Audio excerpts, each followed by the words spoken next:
Hello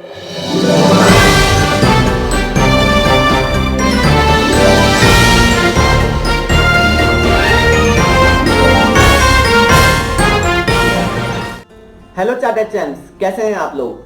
आज हम ITSM के पार्ट 2 में क्वेश्चन पेपर का डिटेल में एनालिसिस करेंगे और ये देखेंगे कि किस किस एग्जाम में कितना उसका वेटेज रहा है। और हमने प्रीवियस 5 अटेम्प्ट्स के एनालिसिस करे हैं और उससे पहले का इसलिए नहीं करा क्योंकि उससे पहले सिलेबस चेंज हो चुका था।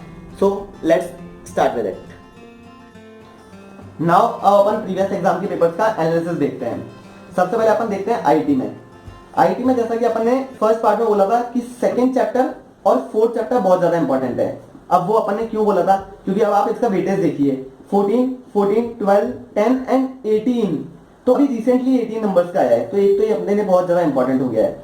अब एक फोर्थ चैप्टर देखें BIS 12, 14, 10, 18 एंड 14, इसमें भी 18, 14 नंबर्स ऐसे आ रहे हैं, तो ये भी अपने लिए एक इंपॉर्टेंट हो गया है। बाकी तीनों जो चैप्टर्स है अगर उसमें आप देखें तो इक्वल वेटेज रहा है।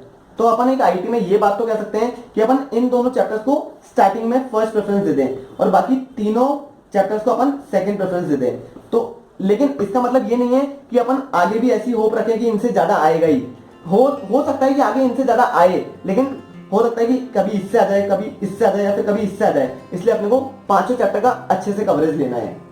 और अब अपन देखते हैं एसएम को।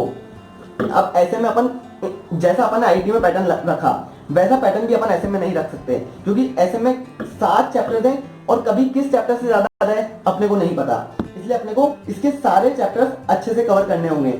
और अब बात आती है पढ़ने की, तो पढ़ना अपने को सीरियल वाइज ही है, क्योंकि एसएम में सारे चैप्टर्स सीरियली अरेंज्ड हैं और एक वे में अरेंज्ड हैं। तो अगर आप सीरियली पढ़ोगे तो आपको समझ में भी अच्छे से आएगा और कवर भी सारा हो जाएगा। लेकिन कवर पूरा करना है, क्योंकि अगर हो सकता है कभी आप किसी चैप्टर को छोड़ के चल जाए और बैड लक हो तो उसी चैप्टर में से ज्यादा आ जाए। इसलिए अपने को एक भी चैप्टर छोड़ना नहीं है और सारे चैप्टर्स को ढंग से कवर करना है।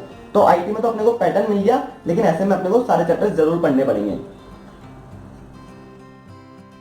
नाउ अब अपने एनालिसिस तो कर ही लिया है, लेकिन अब कुछ छोटी छोटी बातें जिनको भी अपन डिस्कस कर लेते हैं। अब छोटी बात जैसे पहली बात हो गई कि अपन को जो लर्निंग पैटर्न है वो अपने को याद तो रह पाती नहीं है ITSM। इसके लिए अपने को शॉर्ट कीवर्ड्स बनाने हैं और वो कीवर्ड्स आप अपने खुद बनाइए, जिससे कि आपको इजीली बाद में याद रहे चीजें। और दूसरी बात रही कि आपने कीवर्ड्स बना लिए, आपको पॉइंट्स भी याद हैं, लेकिन जब आप इसको एग्जाम में लिख रहे हैं तो आप उसको अंडरलाइन ही नहीं कर रहे। तो अपने को मेन उसको अंडरलाइन भी करके आना है, जिससे कि जो भी एग्जामिनर उस चीज को चेक करे तो उसको पहले से ही दिख जाए कि हाँ यार पॉइंट तो इसका सही है।